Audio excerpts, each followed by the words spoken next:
Assalamualaikum warahmatullahi wabarakatuh. Abang Joko, Nona Siti. Tuh Caca Siti juga ya.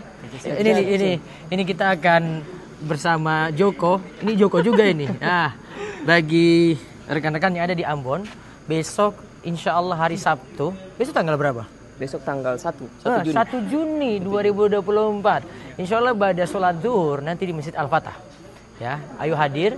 Apa tema atau materinya? Di tanggal 1 Juni besok kita akan bahas terkait Abang Joko dan Caca Siti. Begitu ya? Siap. Betul. Judulnya adalah Menantu Idaman. Ayo ikuti. Sayang sekali kalau tidak hadir karena banyak dapat hadiah nanti. Beta bagi buku-buku nanti besok. Ya, ajak yang lain rame-rame. Sholat zuhur di masjid. Habis itu kita sama-sama nanti belajar. Ya 1 jam insya Allah sudah cukup lah jadi ilmu yang manfaat. Ayo ngajak yang lainnya ya. Assalamualaikum warahmatullahi wabarakatuh. Waalaikumsalam warahmatullahi wabarakatuh. Jangan lupa datang.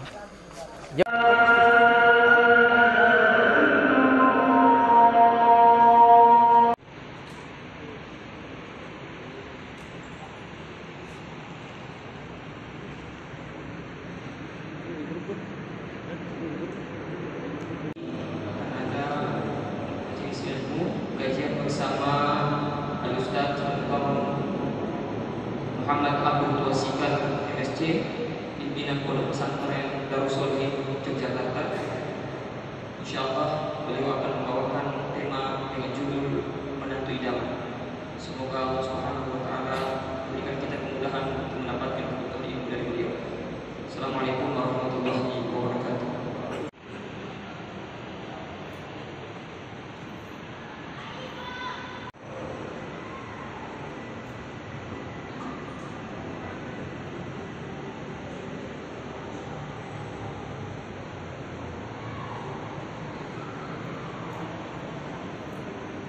Dia akan meminta untuk jamaah yang masih berada di bagian belakang untuk bisa merapat.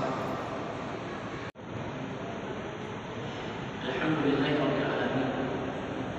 Hamdan katsiran wa tayyiban mubarakan fihi kama yuhibbu rabbuna wa yarda. Allahumma inna nas'aluka 'ilman nafi'an wa rizqan thayyiban wa amalan mutaqabbalan. Segala puji kita panjatkan kepada Allah. Selawat beserta salam semoga tercurah pada junjungan kita Nabi yang mulia agung Nabi kita Muhammad sallallahu alaihi wasallam. Allah berkahi. Kita bersyukur pada Allah di kesempatan siang hari ini kita berkumpul lagi di majelis yang mulia.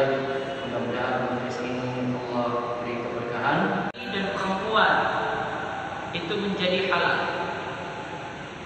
yang nantinya saling mencintai dan diharapkan memiliki keturunan dengan jalan yang syar'i. Jadi tadi berarti ada akadnya,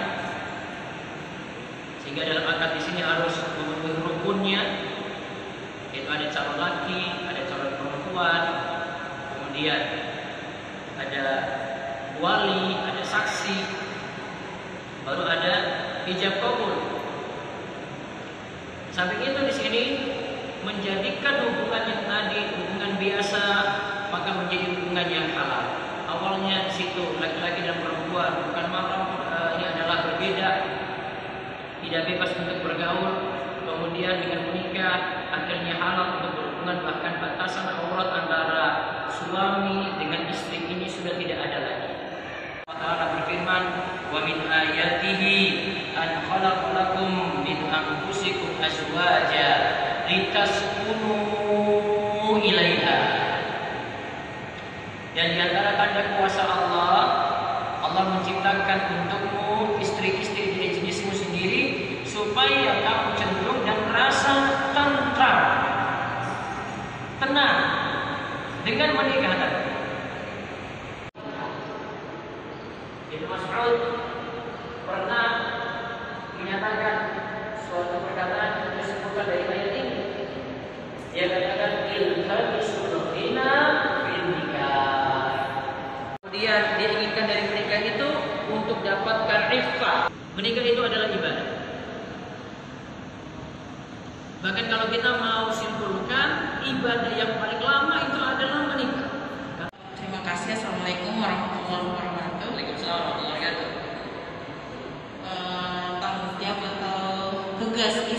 terhadap suami itu melayani suami dengan baik. Ini sudah nikah belum? Menurut Ustadz bagaimana? Kayaknya sudah. Oh, iya. Sudah kan? Iya. Iya. Kedengaran dari suara. Suara ibu. Adalah taat terhadap suami. Masya Allah. Oh, ini kita kasih 2 buku ini langsung. Coba buat paling luar biasa ya. Itu luar biasa. Itu ujian langsung lulus itu. Kona itu apa? Suami keadaannya bagaimana, dalam keadaan ekonomi seperti itu, dia mau terima keadaan itu. Ketika suami dari nol dia itu menerima keadaan itu. Ketika sudah beranjak penghasilannya lumayan dia juga terima keadaan itu. Ketika sudah puncak dari keberhasilan dia dalam usahanya dia juga terima keadaan itu. Maka ketika suami gagal habis-habisan juga istri disuruh untuk menerima keadaan seperti itu. Mau berjuang bersama suami. Yang paling bagus adalah yang memiliki agama, yang dekat dengan Allah, yang mau memperhatikan ibadah. Karena Nabi sallallahu alaihi wasallam mengatakan tungkahul mar'atu li arba'. Wanita itu dinikahi karena 4 sebab. 5 liha karena hartanya 1. Wali hasabiha karena kedudukannya 2. Wajamalia karena kecantikannya 3. Walidinia karena agamanya 4. Jadi atau kalau urut harta, kedudukan, kecantikan sama agama. Kemudian Nabi SAW katakan fasfar bidzatiddin taribat yadak. Maka pilihlah yang bagus agama, misalnya kita itu akan beruntung, kamu itu akan beruntung kalau pilih istri yang bagus agama. Cantik yang muttafaqun alaih, ada cantik yang ikhtilaf fi. Ada cantik yang itu disepakati. Jadi semua orang Ambon bilang dia tahdi. Ada cantik itu yang tergantung, kalau ini bilang cantik, ini bilang tidak. Maka kalau saya mau pilih yang masih ada perbedaan pendapat di sini. Karena kalau pilih yang cantik seluruh orang Ambon sepakat, insya Allah saingannya banyak. Dan belum tentu mau sama saya juga. Itu aja, kuncinya itu. Ya. Jadi jangan terlalu tinggi-tinggi. Biasanya Ustaz tidak banyak saingan. Yang penting dia mau sama saya, ya, alhamdulillah, ya sudah cocok lagi ya sudah itu. Kuncinya itu saja. Kuncinya itu ada yang mau saja. Insya Allah mudah. Itu dilihat dari agama yang bagus. Dia tanggung jawab dari sisi agama, dia tanggung jawab dari sisi nafkah, dia tanggung jawab dari sisi nafkah lahir dan batin. Sifat laki-laki yang bagus seperti itu, maka cari seperti itu. Bagaimana kata bisa tahu? Lihat dekatnya dia dengan ibadah. Lihat bagaimana dia itu punya guru ngaji. Dia dekat dengan guru ngaji. Kemudian lihat tingkah laku dia, bisa tanyakan pada orang-orang dekat. Orang-orang dekat itu jujur biasanya. Keluarga juga jujur biasanya. Yang penting tidak ada kong kali kong saja, ngomong sana sini. Ini ya mas, kalau ada yang beritahu nanti beritahu saya bebek saja ya. Kalau memang murni diberitahu, maka aman-aman saja di sini. Maka dari poin tadi, menantu idaman atau calon idaman adalah yang dekat pada agama. Maka nanti mereka bisa jalani kewajiban-kewajiban dengan baik ketika besok sudah menikah. Apalagi di sini ingat, ketika menikah ini bukan perjanjian biasa, ini bukan ibadah biasa, ini perjanjian dan ibadah yang butuh perjuangan. Karena menikah tadi ibadah terpanjang yang ada dari ibadah-ibadah yang lainnya.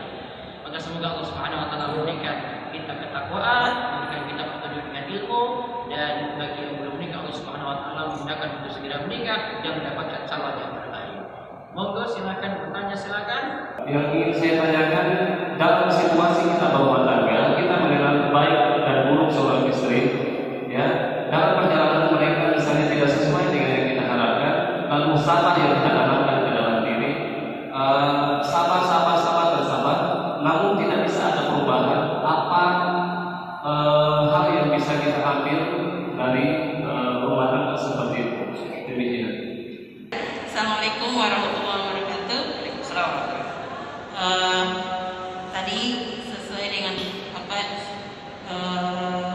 buku yang Ustadz bagikan tadi terkait dengan menikah saya. Seperti yang sudah dibahas oleh Ustadz tadi, ketika memilih calon pasangan atau calon pemimpin itu yang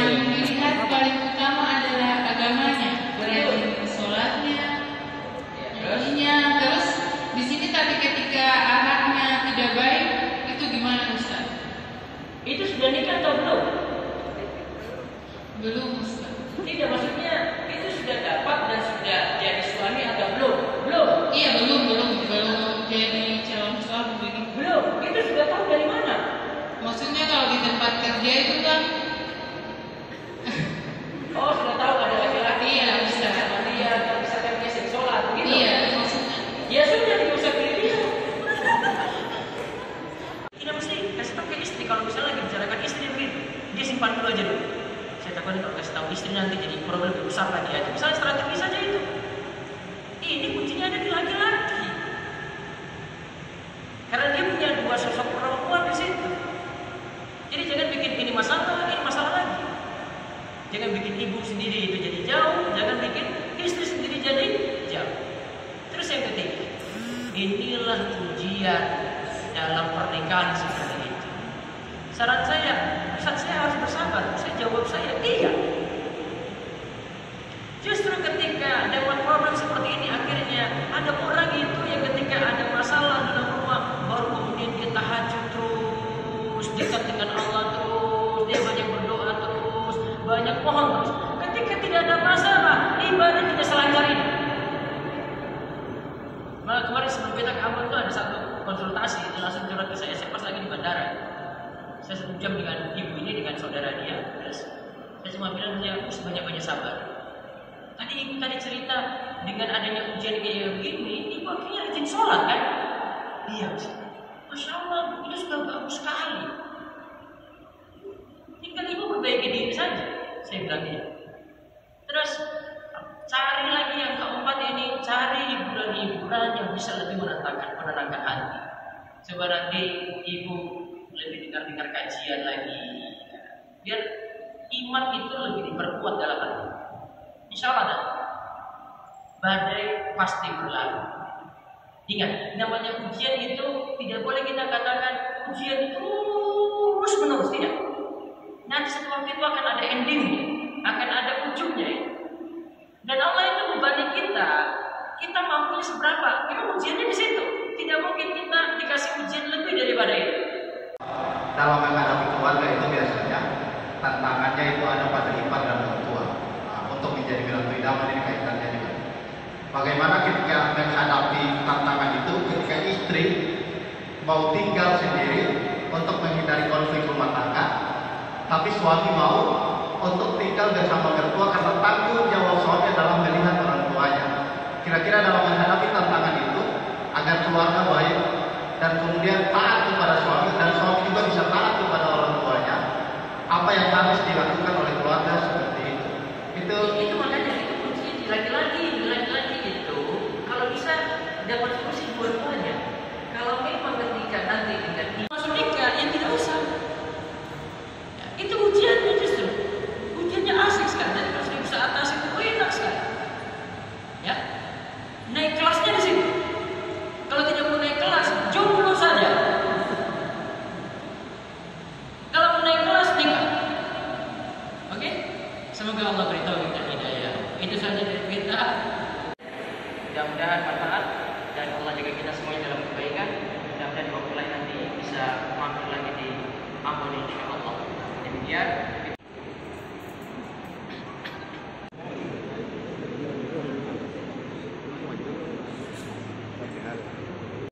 Lama sih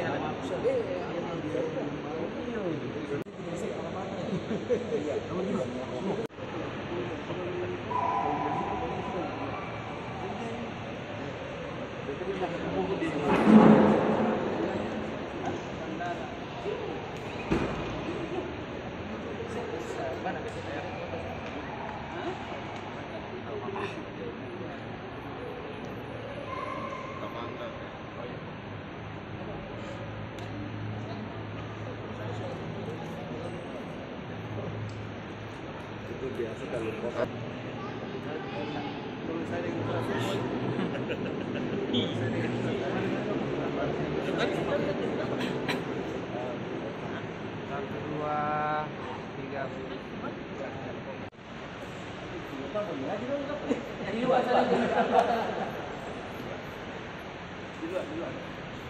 Belum. Sudah dapat buku? Belum. Mau yang besar lagi? Ayo sini. Lagi. Jalan-jalan. Atau bari. Juli ini datang leh. Mudah-mudahan habis saya hajian langsung. Jelas. Juli datang leh. Minta nomor ada masuk dia. Iya. Minta nomor. Tadi kata sudah tahu. Si jomblo ini biar kita dukung dia. Jangan kayak ini dukung-dukung. Dukung-dukung terus aja. Jomblo ini mesti jauh apa? Di VIP. Oh siap. Iya, di sini. Edit. Iya, bisa. Nanti kagak. Misalnya kalau saya pas nikah itu tidak tahu ada yang foto yang bagus saja.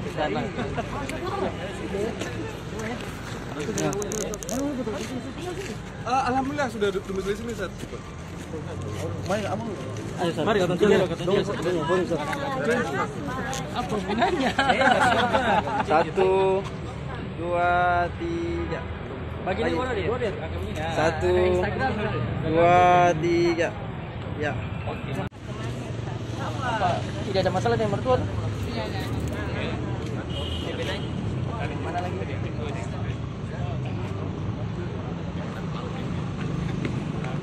Belajar terus. Apa?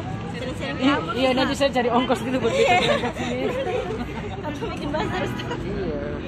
Cari ongkos dulu. Jadi saya mampir sini lagi. Insya Allah, mudah-mudahan Juli. Saya tuh siap-siap sekarang. Ya bisa.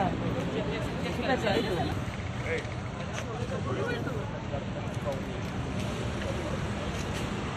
Ya, siap. Via Manila. Via Manila. Sampai ketemu bulan Juli, Ustaz.